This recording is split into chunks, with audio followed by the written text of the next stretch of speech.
Welcome to Trending in Education. Mike Palmer here. Excited today to be joined by a journalist, someone who is running a newsletter that I've been ramping up on. It's great. It's called The Job. The journalist is Paul Fain.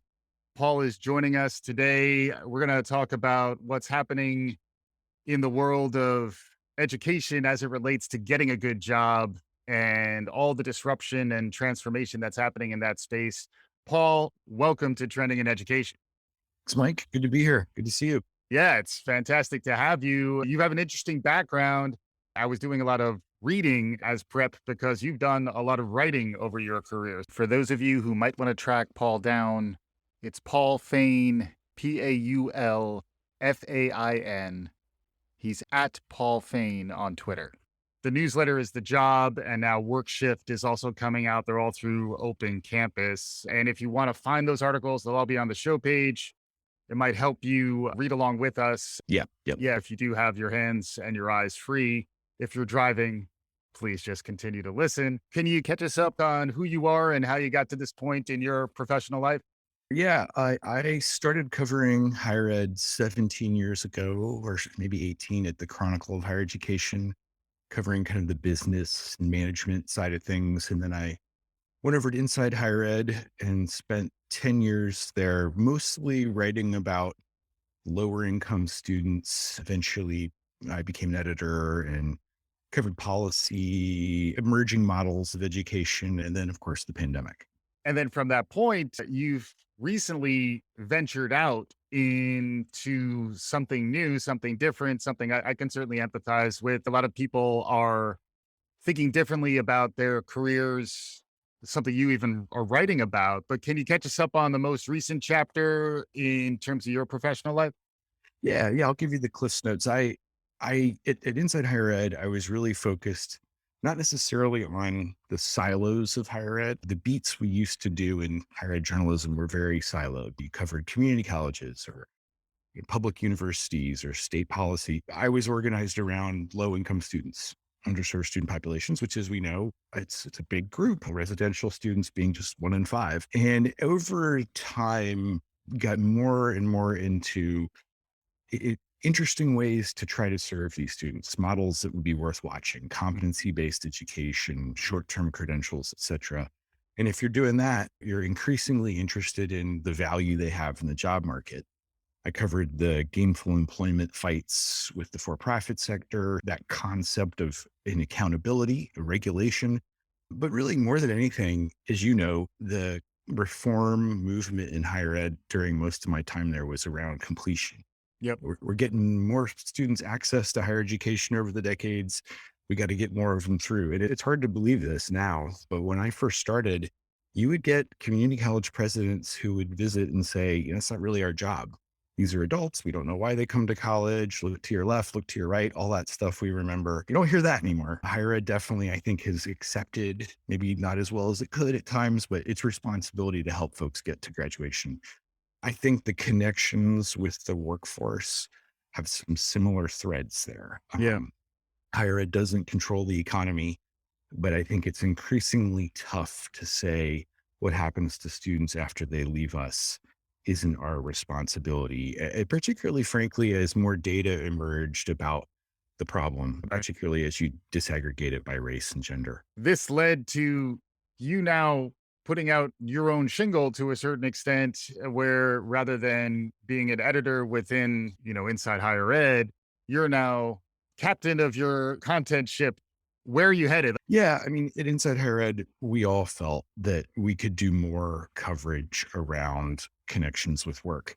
It's tough to do, though. As we still live in a very siloed environment. I don't know that much about K-12 education, and obviously the interaction between higher ed and K-12 is very important.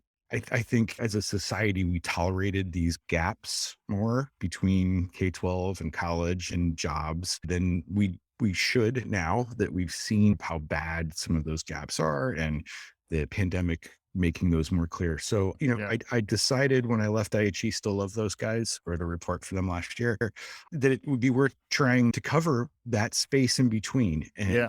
I'm obviously a higher ed journalist, so that's my focus, but really trying to get a better sense of what employers want, need, what they're doing versus what they're saying. And then, of course, some of the intermediaries who can help bridge that gap. But writing about it, I'm pretty agnostic about higher ed. There are times where I write about job training providers that work with employers where there is no college credit involved, Right. which we wouldn't have done at IHE. And it's a tricky world, though, because you're in between so many things. Right.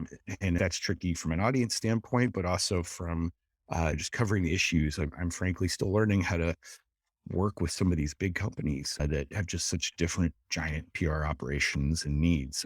So the newsletter is affiliated with Open Campus. You can find it on their website.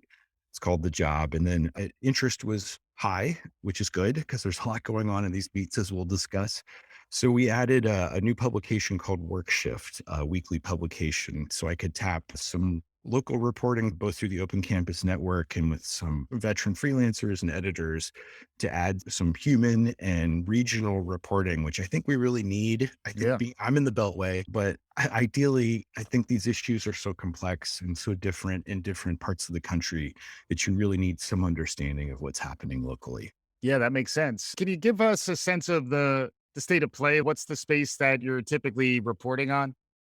The idea really is to show where there are emerging pathways primarily for underserved student populations, lower income, Black, Latino women, folks who tend to struggle in the job market. Where are there some pathways to well paying jobs that are worth watching Right. and that Right. aren't the typical? And to be blunt, a lot of what I've written about in the past, we're talking small numbers, a lot of effort to open up work and learn experiences for students who might be able to get a job on the back end. And it's, a few dozen students here and there. Yeah. And I worry about that. What's a scalable solution? That said, I'm seeing more bigger, ambitious efforts. And Right. typically that's being driven by big companies, particularly in tech, to some extent, manufacturing, healthcare as well, who are desperate to hire and retain talent and to diversify their workforces. And I think to the extent that things really do seem to be changing, and I'm an iterative change person, things aren't going to, the college degree is not going to go away, nor Right. should it. Right. And I think the changes are going to be a few percentage points here and there. But when you're talking about a country as big as this, a few percentage points is a lot. And Right. I have not seen change like this in my career. Right, right. And we're going to get to a big company, a big tech company with warehouses and also arguably healthcare if Jeff Bezos gets his way. But you had an interesting article just out. The newsletter that just came out was talking about what Amazon's doing around its AWS program, which we talked about here when it first came out. But you've done some really interesting reporting and assimilation. There's great resources there for folks who want to go deeper. We'll talk about that in a second. Before we get to that, I wanted to make sure folks had a sense of some of the players that were in this space. So, in a previous newsletter, you were talking about a handful of the companies that were emerging with models that would help with those pathways. The three that jumped out at me were Forage, Ripen, and Podium. Can you maybe give us a sense of what those models look like? To back into the answer quickly there, I think the models that seem to work best involve a wide range of stakeholders. No surprise there. And frankly, something we haven't done that well in this country. There's not a lot of coordination across sectors as much as there should be, despite us talking about it for decades. Mm. But Bill Pink, the president of Grand Rapids Community College, wrote a piece for us where he described this as the quad. You've got K-12, you've got higher ed, community colleges, obviously, in particular, if you're talking about workforce and regional publics as well. And then you have these nonprofits, community organizations, workforce boards, also vendors that can extend career services and work experience. And of course, employers. And so you're asking about that third amorphous intermediary space, which is a really interesting one. And one I think the readers of my newsletter really need help on. There's which ones should we be paying attention to? Mhm. Ripen is out of Canada, really fascinating, basically short a work experience platform that makes it easy for faculty members to take the lead to incorporate it into a curriculum so that students also get college credit experience for their work experience. And again, real benefit I gather for that is that there are several, but not that easy for a busy faculty member to coordinate with multiple internship providers. Mhm. The platform automates some of that, makes it easier. It's a marketplace. And there's a lot like that. Parker Dewey does micro internships that can be incorporated into curricula. Definitely encourage folks to look at that. Forage, an Australian platform, turns out a lot of interesting things coming out of other countries as well. It's not all the US. Relocated to San Francisco recently. They offer simulations, simulated work experience, unpaid, but curricular in potential. And they have the help of the big companies, which is the key, right? Yeah. JP Morgan is their biggest user. They told me helped create a bunch of simulations that students get a leg up if they do it. They can put a badge on their LinkedIn or handshake profile and they get actually an extra look for an internship. And a lot of those folks are getting hired. And Yeah. the numbers, I couldn't believe. Forage was telling me a couple million students did this last year, Yeah. and they're one of several. So the hunger is there. And again, it's I think driven a lot by the employers saying, hey, we need help. We're not getting the students we need. We can't identify the ones that have the skills. And I think a lot of this breaks down into our kind of stupid way in this country of talking about everything in a binary. Is this the degree or is this work? Like Right. most of the best ones do a little bit of both. The challenge there, though, is who are the students who get these experiences? We don't want to replicate privilege in these emerging models, too. Right. Just on that point, another data point that you were sharing, and I think it's a clearinghouse report recently on what college majors are being selected, how the pandemic has impacted that. And there was really interesting reporting on the correlation between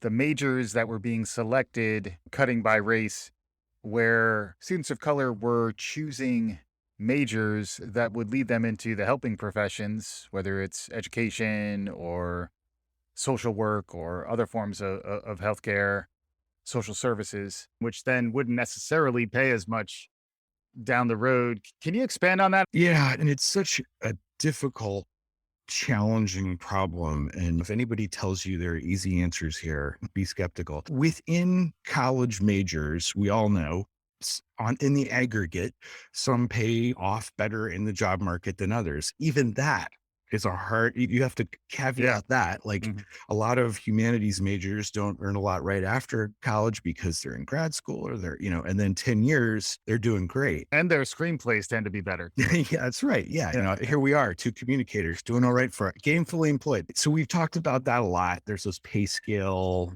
studies about majors. Frankly, one of our biggest problems in this country is we just don't have good data and it's getting better, which is Mhm. part of what's driving this. Within majors, within institution types and regions, you also see variation, and that's often by race and gender. So, one of the most upsetting examples we've seen lately was that the UT system, University of Texas, has great workforce data. So easy to study them more than any other. Within certain majors, you actually see a variation on how much folks earn. Latino women graduates tend to earn less over time, even within professions. And you also see degree holders, Latino men, after 10 years are earning less than white high school only. So it's very messy. Yeah. But I think the idea being if you have a better understanding of what pays off, then you can, like the UT system just told us this week, they're going to start adding micro credentials Mhm. to some of these majors. So let's say you're a psychology major. If you have a data science badge or micro credential, you're technology adjacent in so many jobs. Just that little bit Mhm. can give you a leg up. And there's actually data showing you earn more Mhm. with some of that. But yeah, I think we don't want to, as we move to a more kind of data informed workforce informed higher ed system, we don't want to eliminate social workers Right. or some of the people Abs Yeah. who are some of these lower paying jobs are so valuable. And as you say, they tend to attract more women and more people of color. And that's a societal problem that higher ed is part of Right. and has to be part of the solution. Yeah, it's interesting. If we could, we would just pay social workers and teachers more and reinforce the good behavior, the good motivation that comes behind getting into the helping professions. But yeah, that's why honestly I was grappling a little bit with your newsletters. I think in a good way. Like I was trying to assimilate a lot of information, and it was very clear that a lot of hard work was going into pulling this stuff together. That you mentioned before, filling gaps or bridging in spaces that are in between. As a society, we tend to focus on the clearer spaces that we understand and that we've been reporting on for years. Another dimension of this is the enterprise itself and how much they are relying on higher education and other more formal post-secondary education pathways versus saying, we're Amazon, we're big enough to be able to develop this ourselves. And then there are other opportunities and business models aside from just the retention benefit of building in our AWS Academy into our longer term strategy. This is hot off the virtual presses, Paul. This week's newsletter, you just reported on Amazon and what Amazon's been doing and how that's playing out. Can you catch us up a little bit on the AWS Academy and then what your more recent newsletter was about? Yeah, good question. And I think gets at a lot of what we talked about. AWS is an enormous subsidiary of an even more enormous company, Amazon. I remember 5 years ago, I did a background call with folks from AWS, and I actually had to cut it short because every question led to just an enormous tangent of, so how many community college partners do you have? Like several hundred. And we have college partners in 50 countries or whatever. It's like trying to interview the federal government. And I actually think that's a challenge in understanding what some of these players are doing. They're so big, like LinkedIn, like good luck understanding what LinkedIn is doing right now. It's like Brad Smith did a piece about it, a blog entry, and it was like a couple thousand words. So it's not just me. You can't summarize things quickly. So AWS, as most people know, is basically the biggest player in cloud, which is the infrastructure of the internet. And something insane. I had to double check this. Like 90+% of IT professionals hold one of the AWS certifications. Yeah. So there is value in the workforce beyond working for AWS. This is a whole cloud computing Yeah. world. And generally, there are quite a few jobs that are high-end computer science jobs going to Carnegie Mellon grads. That's a different world.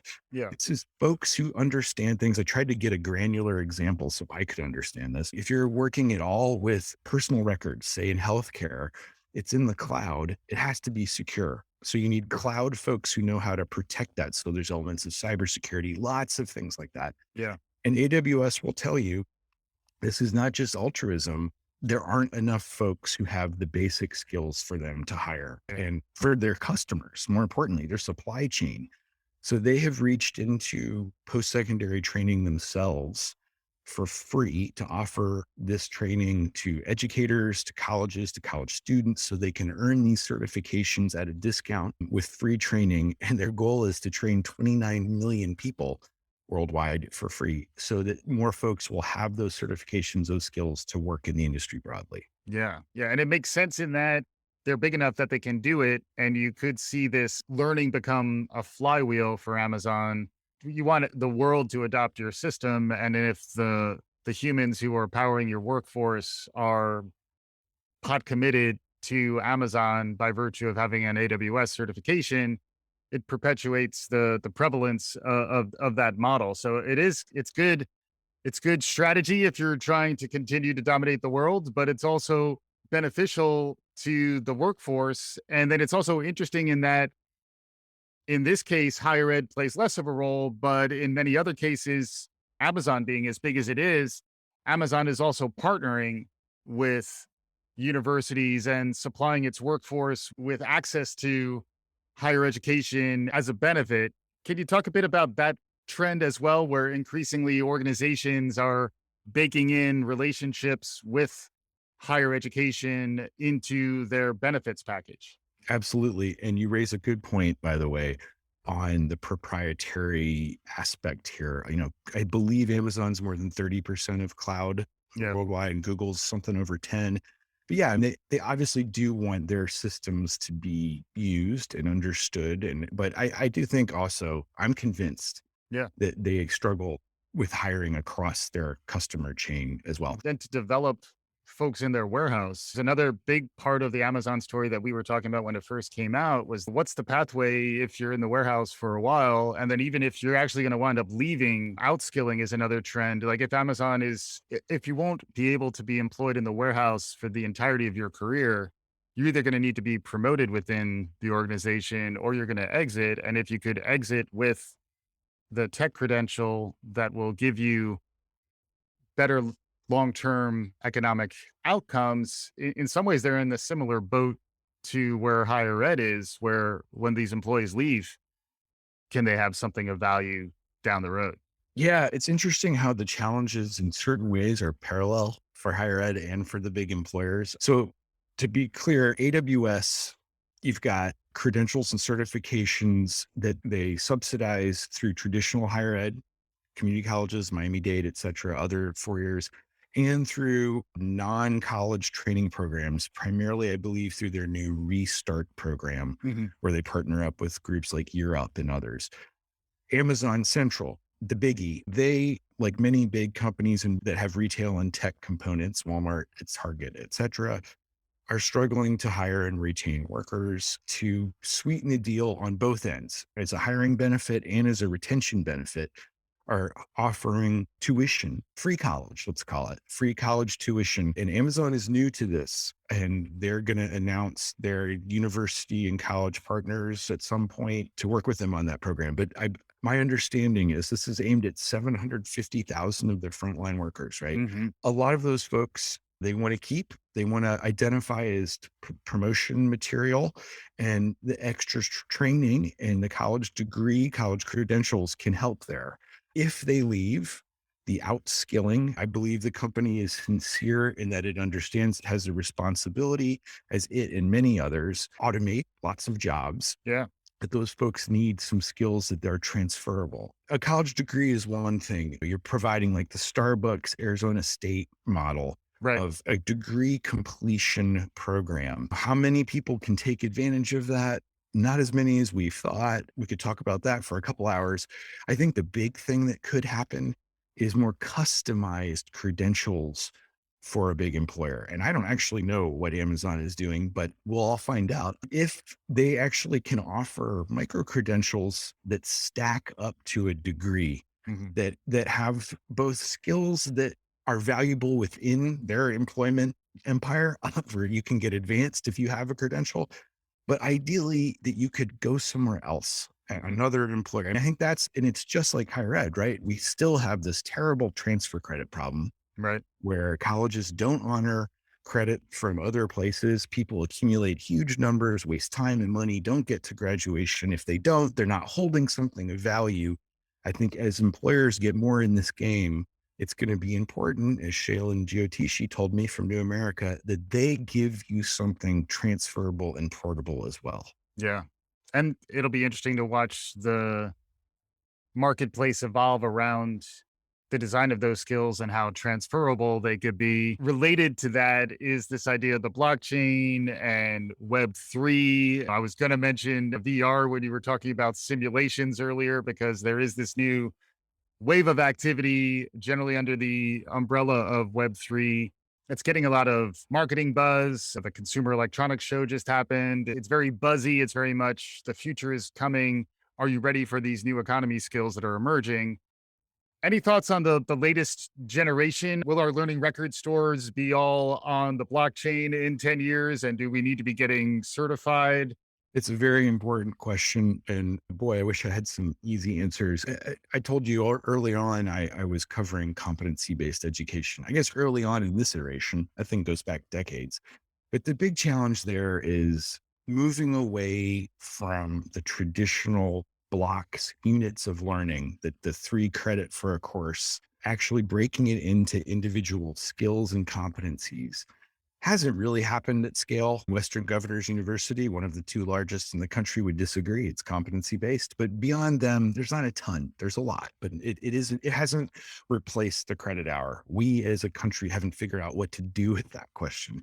It's a similar question for breaking discrete skills that you learn on the job, the Tower of Babel, right? Who is determining what a skill is and what counts as a skill? Yeah. I think there's this idea, and I'm grossly simplifying, that learner and employment records would be basically owned and controlled by individual learners with blockchain technology underpinning it, where you could show what you can do in a way that builds in a more granular basis as you move through a life of learning. Yeah. You think about it, it clicked for me once many years ago. A company that has since moved on had crowdsourced skills tests. Mm. And as a journalist, I was like, I'll try one. I'll try one on AP style. And I did really well. I got like a 90 something percentile, and you can get a little badge that you could put on LinkedIn. And as a hirer myself, Hmm. instead of giving someone a writing test when you were trying to hire a journalist, I could see the appeal of a Yeah. badge that actually meant something. And I think that's where I believe someday we'll get there. There's going to be a lot of resistance.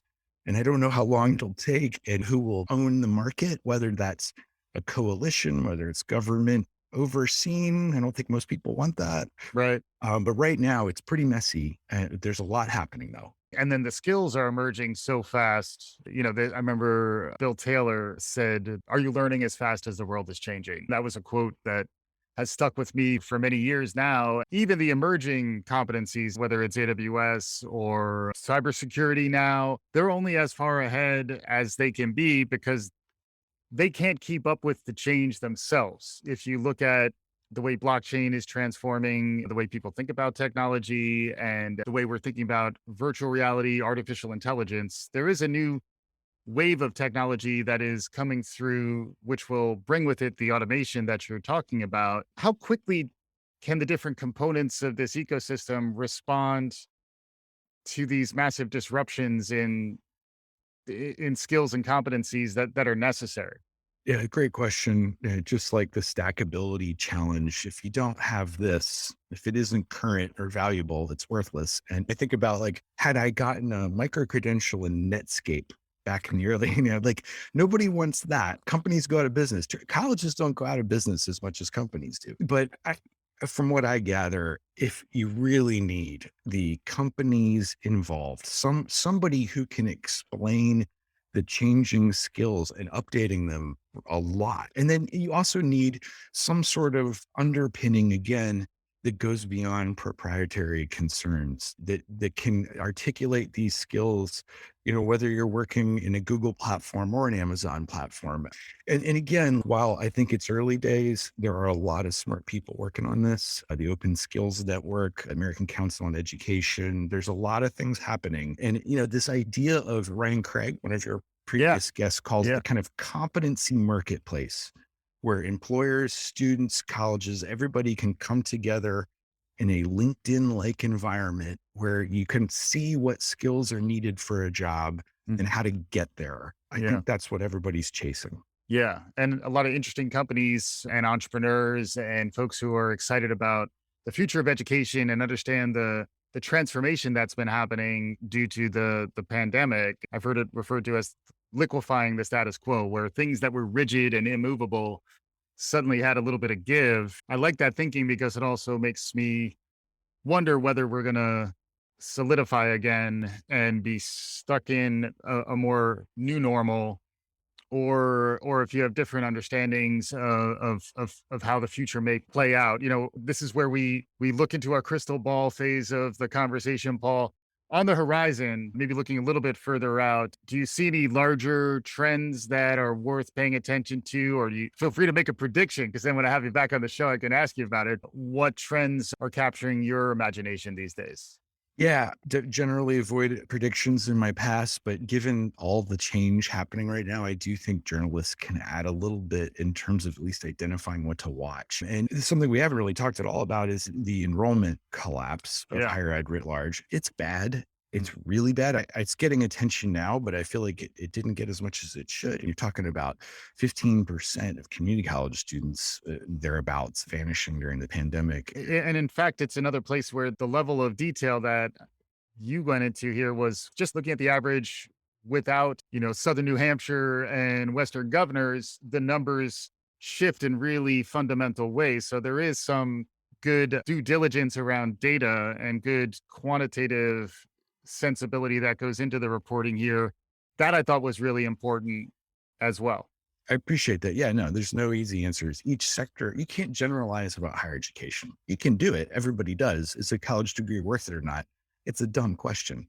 Which degree, where, how, for who? But on the whole, higher ed has a very big enrollment problem and it was already facing a demographic cliff. So it's going to be bumpy. And then I think that you combine that with this great resignation, the numbers are unbelievable. This is a labor market that nobody has seen before. And some of it's exciting, depending on your perspective. You've got Yeah. they're not coming back. Wages are going up. And there's this really interesting power dynamics, but this clearly overlaps these two challenges. And then, you can't understate this or overstate it, excuse me, the racial reckoning that has occurred the last couple of years, the new data showing just how bad the deck is stacked against lower income folks and people of color Mhm. and the companies, as we've talked about, increasing desperation in lots of industries, to me, I think has accelerated the timeline for change. That's the smart money out there, right? If Yeah. you were looking 10 years out to do more hybrid education as a college, you're already doing it. And it's 2 or 3 years. And I think we're going to see, I don't know how big it's going to get. Some people say this will be a bigger change for education and work than anything since the GI Bill and the post-war time. It's probably about that, Right. honestly. Right now it's unclear where it's going to be, but I think particularly for folks who are sub-degree already, that's where the action's going to be. Certificates, 2-year degrees, and non-traditional provider credentials, Yeah. often from employers. Yeah, and to your point, the labor market is such that the opportunity cost of entering into college full time at the expense of taking that pretty good job, maybe on a management track in a service industry, which is taking off. The need is definitely going to be there for humans. There are realistic decisions that need to be made by individuals. And then a lot of the historical data argues that if you don't get into that higher education pipeline straight out of college, the likelihood of reaching that completion, getting that degree, and getting all the benefits of it drop off significantly. Any perspective on that? The type of calculus in this kind of labor economy? Absolutely. Yeah. That's the big problem with stackability that once people get a job, they're already busy. It's hard to come back to higher ed. Frankly, the questions of credentialism, requiring credentials that are a barrier to the middle class for lower income folks, that's a huge one. Tracking, if we encourage folks to go sub degree paths and then they get stuck there at an entry level job and never have the potential to get to a 4-year degree, which I should say, we all still want for ourselves and our Yes. kids Yep. for a reason. It's the best place to be in this economy, especially. I do think, though, we're in a really scary moment where an entire generation of young people has been disconnected from these pipelines. The pipelines were leaky and flawed already, but you've got the number of people being homeschooled in K-12, it's up to 11%. It's Yeah. tripled the rate for Black families. And you have, I was talking to a big K-12 district recently that had 33% of their ninth graders unaccounted for. And so that's K-12. How do Yeah. you get people back into education there? You're looking at all these community college students who are gone. How do you re-engage them in a way that increases their career and doesn't take away the opportunity cost you said is real? If you're getting $20 an hour, Yeah. it's for a lot of folks, it's going to be tough to enroll in a community college program. I think one of the keys though is if it's generally low cost or free, it's fast and you're pretty sure it's going to lead to a job. If you've got those things, Mhm. you've got a successful program. And we're seeing a lot of those emerge. Nova Community College here in Virginia does a lot of fast track programs that do exactly that. That's the gold standard. Yeah. Two other topics or ideas that have come out here that we haven't spent time on. Feel free to pick up on either of them. One is just the role community colleges play, which I think frequently is not understood and maybe not talked about enough. And then secondly is the massive mental health crisis that we're facing at the same time while we're taking on complexity. Paul, let's throw those two into the mix. Any thoughts on either of those topics? Definitely. Yeah. Community colleges, we've said, have been hit hard in their enrollments. Their students have struggled the most in higher education the last couple of years, yet they're everywhere. As somebody said, you can't forget that. There's a community college everywhere. And these are community anchors. They're more important than you can really even estimate. I'm from Dayton, Ohio. Sinclair Community College is such a crucial part of that city. Who knows what would have happened to Dayton, Ohio in the collapse of manufacturing without Sinclair? So we need these institutions. We need them to be strong. We need businesses and, frankly, states to encourage and incentivize the programs that work. They're under resourced. And to pivot to your second question about mental health, who among us has not had some hard times the last couple of years? I'm a privileged person. I have one kid, and we had no school yesterday. It's just so hard. Yeah. I cannot imagine what it is like for lower income parents, and I think there is a solution here. A lot of the intermediaries can help there, can help in that kind of wraparound support, the life counseling. It's not just career and financial aid and academic planning. It's how am I going to manage this? That's expensive. It takes resources. Community colleges tend to have caseloads for advisors that are over 1,000 students per person. Yeah.